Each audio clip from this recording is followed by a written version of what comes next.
Hello and welcome everyone to our educational platform of Vardiya Nikhil. आज हम लोग का प्रिपरेशन का डे 43 है। आज डे 43 में हम लोग मैथ्स में नंबर सिस्टम को रिवाइज करेंगे। ठीक है, इसके हम लोग पीवाईक्यूज लगाएंगे नंबर सिस्टम के। आज रिवीजन का तीसरा दिन है मैथ्स का, जो हम लोग नंबर सिस्टम रिवाइज कर रहे हैं। ठीक है, तो इसके हम लोग आज इसको कंप्लीट कर लेना है पूरा जितना भी है आपका। फिर कल से हम लोग न्यू चैप्टर रिवाइज करेंगे। ठीक है, मैथ्स में स्लो स्लो चलना है आराम से। और रीजनिंग में हम लोग 1 आवर पीवाईक्यूज लगाएंगे। आप कुछ भी लगा सकते हैं, किसी भी चैप्टर के, या फिर रैंडम लगा सकते हैं, आप मिक्स लगा सकते हैं। जैसे भी आपको सूट कर रहा है आप अपने हिसाब से लगा सकते हैं। 1 आवर लगाना है आपको रीजनिंग। ठीक है, उसके बाद आपको बायोलॉजी। बायोलॉजी हम लोगों ने जो डे 42 में जितने भी चैप्टर्स पढ़े थे, आज उसके हम लोग एसएससी के प्रीवियस ईयर सारे क्वेश्चंस लगाने की कोशिश करना है, जितने लग जाएंगे आपके। एक बार आप लगा चुके हैं और सिर्फ 5 ईयर्स के ही लगाने हैं। अगर नहीं लग पाएंगे तो हम लोग डे 2 में अगले मतलब दिन में एक्सटेंड कर लेंगे बायोलॉजी के क्वेश्चंस। पर आज कोशिश करने की 5 ईयर्स के सारे क्वेश्चंस लगा लें हम लोग। ज़्यादा क्वेश्चंस नहीं होंगे 5 ईयर्स के। ठीक है, तो इतना हम लोग का है, ये पूरा आपका रिवीजन सेक्शन हो गया है। ठीक है, अब न्यू देखो, न्यू क्या पढ़ना है हम लोग को आज। आज न्यू में हम लोगों को हिस्ट्री में इंट्रोडक्शन पढ़ना है और हिस्टोरिकल सोर्सेस पढ़ने हैं। आर्कियोलॉजिकल सोर्सेस के जो पहले दिया हुआ है जितने भी पेजेस हैं, जैसे मेरी बुक में ल्यूसेंट में 1 से 8 तक पूरा पढ़ना है आपको। ठीक है, 1 से 9 तक, सॉरी, 1 से 9 तक पढ़ना होगा। ठीक है, और जो आर्कियोलॉजिकल सोर्सेस हैं उसके पहले तक की चीज़ें पढ़नी है, और आर्कियोलॉजिकल सोर्सेस हम लोग कल पढ़ेंगे। तो आज हम लोग को सिर्फ ये 1 से 8 पेज, 1 से 9 पेजेस पढ़ने हैं ल्यूसेंट के। स्टार्टिंग में हिस्ट्री के आपको एक बेसिक आइडिया लगेगा आज की क्या क्या अपन लोगों का है चीज़ें। ठीक है, तो आज आपको इतना खत्म करना है हिस्ट्री में। बस आपको इसे सिर्फ पढ़ना है, पीवाईक्यूज नहीं लगाने हैं। और पेंसिल से आप मार्क कर देंगे, जैसे आपको जो भी इंपॉर्टेंट लगेगा उसको आप पेंसिल से मार्क करेंगे। सिर्फ पेन से मार्क नहीं करना है, पेंसिल से मार्क करना है, ताकि आप उसको बाद में इरेज कर सकें। जब आपको लगेगा ये फालतू है, इतना इंपॉर्टेंट नहीं है एग्जाम व्यू पॉइंट से, तो आप उसको इरेज कर सकें। ठीक है, अब हम लोग देखते हैं एनवायरनमेंट में। एनवायरनमेंट में आज हम लोग को पढ़ना है पोल्यूटेंट। ठीक है, पोल्यूटेंट देखना है क्या होता है। फिर उसके बाद देखना है एयर पोल्यूशन, और टाइप्स ऑफ एयर पोल्यूटेंट्स क्या होते हैं। जैसे प्राइमरी एयर पोल्यूटेंट होता है और सेकेंडरी एयर पोल्यूटेंट्स होते हैं। जैसे प्राइमरी एयर पोल्यूटेंट क्या होते हैं, आपके पार्टिकुलेट मेटल्स होते हैं। लिख देता हूँ मैं। पार्टिकुलेट मेटल्स होते हैं, कार्बन मोनोऑक्साइड होता है। ठीक है, और हाइड्रोकार्बन्स होते हैं, और सल्फर SO2 होता है, और नॉक्स होता है। ठीक है, तो ये आपके हो गए प्राइमरी। और सेकेंडरी में आपके क्या आ जाते हैं, जैसे H2SO4, ओजोन, और क्या होता है आपका, फॉर्मल्डिहाइड होता है, फॉर्मल्डिहाइड। ठीक है, पैन, स्पेस नहीं है इतना लिखने की, पैन हो जाता है। फोटोकेमिकल स्मोक होता है। तो ये सब इसमें चीजें आपको पता होनी चाहिए, ये आपको पढ़ना रहेगा इसमें। और आपको इंपॉर्टेंट टॉपिक आपका रहेगा जैसे एसिड रेन। इसको भी आप देख सकते हैं, आज ही देखना है आपको ये भी। और इसके इफेक्ट्स क्या है एसिड रेन के, मतलब जो भी आपके टॉपिक्स हैं, ये जो भी इससे इंपॉर्टेंट रहेंगे, जैसे एसिड डिपोजिशन, ये आपका काफी इंपॉर्टेंट है। तो ये दोनों टॉपिक आप और देख लेंगे। और इसके बाद जो आपकी डिजीज कॉज होती हैं एयर पोल्यूटेंट्स की वजह से, वो आपको देखना है। जैसे होती है आपकी एस्बेस्टोसिस होती है आपकी, और सिलिकोसिस होती है। तो ये और भी डिजीज होती हैं, वो सब आपको देखने रहेंगी। और कुछ नॉर्म्स हैं जैसे भारत नॉर्म्स, ये आपको देखना रहेगा। ठीक है, जैसे नाकी। तो ये काफी नाकी काफी इंपॉर्टेंट है। इसमें आपको जो पोल्यूटेंट्स देखते हैं, इसमें PM10 का लेवल देखते हैं, PM2.5 का लेवल देखते हैं, और भी चीजें देखते हैं, वो सब देखना रहेगा आपको। और आपका जो सफर है, ये भी काफी इंपॉर्टेंट है। आप गूगल सर्च करेंगे सब चीजें मिल जाएंगी। आप गूगल कहीं यूट्यूब से वीडियो नहीं देखने हैं सब चीजों के। आप गूगल सर्च करिए, सफर क्या है, नाकी क्या है, भारत नॉर्म्स क्या है, सब आपको आ जाएगा। बस आपको कहीं पे आप नोट डाउन कर लीजिए। आप इन्वायरमेंट की बुक है तो बुक में दिया होगा, नहीं है कोई दिक्कत नहीं है। ये आपको छोटी छोटी चीजें हैं, बिल्कुल से मुश्किल से 2 से 3 पन्ने में आप सब ये पूरा लिख सकते हैं, 2 पन्ने में आ जाएगा आपका। ठीक है, आपको शॉर्ट में चीज लिखनी है। और बल्कि देखिए, पोल्यूटेंट्स, एयर पोल्यूशन, ये आपका पूरा एक पेज में आप एक पेज के अंदर ही लिख सकते हैं पूरा। ये भी सब ये सब पोल्यूटेंट्स भी लिख सकते हैं सब कुछ। ठीक है, डिजीज कॉस्ट आप शॉर्ट में लिखेंगे ना, डिजीज क्या क्या डिजीज होती है और क्या क्या क्यों हो रही हैं।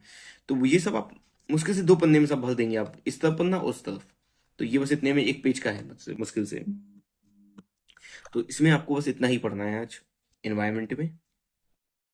अब आते हैं हम लोग जो आज का नया टॉपिक पॉलिटी में है। जैसे आज हम लोग बिल्स पढ़ेंगे, तो बिल्स में देखिए आपको क्या क्या पढ़ना है। बिल्स में जैसे आपके हैं ordinary bill, ordinary bill, money bill, financial bill, और ये आपके इसमें लिख सकते हैं कॉन्स्टिट्यूशनल अमेंडमेंट्स। जो आपकी कॉन्स्टिट्यूशनल अमेंडमेंट बिल्स आते हैं वो भी आप इसी में देख लेंगे। तो आपको सिर्फ इतने ही 4 टॉपिक्स इसमें पढ़ने हैं बिल्स में। तो आप उस और उनके जो भी इंपॉर्टेंट आर्टिकल्स हैं वो भी ध्यान रखने होंगे। इनके आर्टिकल्स जो भी हैं उनको आप याद रखिए, ये काफ़ी इंपॉर्टेंट है। और इसमें सबसे इंपॉर्टेंट है आपका ये मनी बिल। ये मैं स्टार लगाता हूँ उसमें, ये सबसे इंपॉर्टेंट है। इसको आप अच्छे से पढ़िएगा मनी बिल को। मनी बिल में जो भी चीजें हैं एक एक चीज इंपॉर्टेंट है, आपको सब चीज याद रखनी है मनी बिल में। ठीक है। अब आपको देखने हैं कुछ कमिटी सिस्टम्स है पार्लियामेंट के। तो देखिए, अब कमिटी सिस्टम और भी ज्यादा हो सकते हैं पर मैं सारे पढ़ने को नहीं कहूंगा, कुछ इंपॉर्टेंट है उन्हीं को बोलूंगा पढ़ने के लिए। ठीक है। अब जैसे कुछ फाइनेंशियल कमिटीज हैं, बस आपको वही पढ़नी है। देखिए मैं आज लिख देता हूँ इंपॉर्टेंट कमिटीज जो भी हैं। एक आपकी हो गई जैसे एस्टिमेट्स कमिटी है, वो इंपॉर्टेंट है। ठीक है। और एक आपकी कमिटी है पब्लिक अंडरटेकिंग में, पब्लिक अंडरटेकिंग। तो ये एक आपकी इंपॉर्टेंट है। और एक पब्लिक अकाउंट्स कमिटी होती है, पब्लिक अकाउंट्स। ठीक है। और कौन सी हो सकती है? हाँ तो बस आप इतनी ही देख लीजिए, आप इतनी काफी है, इतना इतना बस 3 कमिटी ही देखी है। कमिटी और भी हैं पर मेरे हिसाब से जरूरत नहीं है इतनी, बस 3 कमिटी काफी है। उसका नया टॉपिक है आपका फंड्स ऑफ इंडिया। ठीक है। तो इसमें आपके 3 टाइप्स के फंड्स हैं इंडिया के हमारे। एक है तुम्हारा आपका कंसोलिडेटेड, कंटिंजेंसी और पब्लिक अकाउंट्स। ये तीनों फंड्स हैं, आप उसको देख लीजिए, अच्छे से देखिए और इनके आर्टिकल से भी देख लीजिए कौन सा आर्टिकल है। आर्टिकल इतना याद करने की जरूरत नहीं है, बस आपको एटलीस्ट वो माइंड में डाल लीजिए कौन सा आर्टिकल किसका है। जैसे शायद इसका 266 होगा, 267 होगा शायद इसका, मुझे लगता है। और शायद इसका भी 266 है। ठीक है, ये 266 और 267 एक बार देख लीजिएगा, मुझे कंफर्म नहीं है इतना अभी। ठीक है। और फिर अगला टॉपिक है आपका सुप्रीम कोर्ट। तो सुप्रीम कोर्ट में जो भी सुप्रीम कोर्ट के बारे में इंफॉर्मेशन है आप सब कुछ देखिए उसके बारे में। और मैं आर्टिकल्स इसमें इंपॉर्टेंट बोल देता हूँ एक बार आपको। सुप्रीम कोर्ट जो भी है आपको सब कुछ पढ़ना पड़ेगा, पर मैं इंपॉर्टेंट को बता देता हूँ क्या क्या इंपॉर्टेंट है। इसमें आपकी देखिए एक ओथ इंपॉर्टेंट रहेगी। ठीक है। और आर्टिकल नंबर 124 इंपॉर्टेंट रहेगा। और आर्टिकल नंबर 131 इंपॉर्टेंट रहेगा। 132 इंपॉर्टेंट रहेगा। 144 इंपॉर्टेंट है आपका। ठीक है। और कौन सा है, बस ठीक है आपका इतना ही, इसमें ये चीज़ इंपॉर्टेंट है। ये काफ़ी इंपॉर्टेंट है और इसके बारे में सुप्रीम कोर्ट का जो भी है, कितना कितने जजेस होते हैं सुप्रीम कोर्ट में। ठीक है। और कब स्टेब्लिश हुआ, क्या क्वालिफिकेशन चाहिए है, कितनी जब रिटायरमेंट होता है, कौन इसको रिमूव कर सकता है। तो ये सब इम्पीचमेंट के बारे में जो भी है, ये सब कुछ सुप्रीम कोर्ट का इंफॉर्मेशन सब कुछ आपको देखना पड़ेगा। और कुछ इंपॉर्टेंट टर्म्स हैं वो आपको देखने होंगे, जैसे रेसिडुअरी पावर्स, जीरो आवर। ठीक है। Cut motion, adjournment motion, privilege motion, vote on account, initiative, referendum और रिकॉल।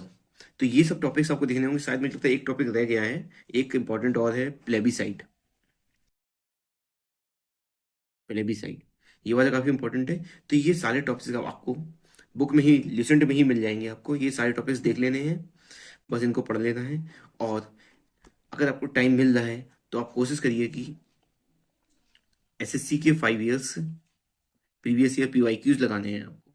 ठीक है, इसमें लगाने हैं। और बस ठीक है, आज के लिए इतना ही काफ़ी है। आपको नंबर सिस्टम पढ़ना है, रीजनिंग में ये, बायोलॉजी। और ये सब तो नया टॉपिक नहीं है आपका, ओल्ड टॉपिक्स हैं ये सभी। तो एक तरीके से आप रिवीजन कर रहे हैं ये सब टॉपिक्स का। और यहाँ पे हिस्ट्री, पॉलिटी और इन्वायरमेंट ये न्यू टॉपिक्स हैं। ठीक है। और कुछ लोगों को लग रहा है, मुझे लगता है ऐसा डाउट हो रहा है कुछ लोगों की, मैथ्स काफ़ी स्लो चल रहा है। पर आप लोगों को टेंशन लेने की जरूरत नहीं है, मेरे पर भरोसा रखिए। आपका लास्ट में 90 डेज तक पूरा मैथ्स कवर होगा। आप देखिए साथ में रिवीजन भी कर रहे हैं ना मैथ्स का, इसलिए टाइम लगता है। अब देखिए मैथ्स हम लोगों ने लेट स्टार्ट किया है और इजीली आपको 30 डेज में खत्म हो जाएगा, इजीली हो जाएगा मेरे हिसाब से। और इंडियन नंबर सिस्टम बहुत इंपॉर्टेंट टॉपिक है, इसलिए जो नंबर सिस्टम जो 5 चैप्टर्स हैं स्टार्टिंग के नंबर सिस्टम से लेकर एलसीएम तक, ये बहुत ज़्यादा इंपॉर्टेंट है। और इनसे अच्छे खासे क्वेश्चन पूछे जाते हैं आरपीएफ में।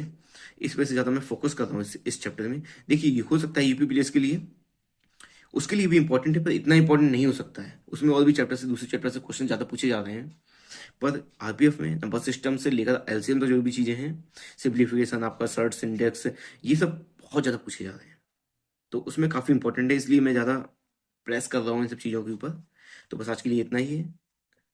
Thank you.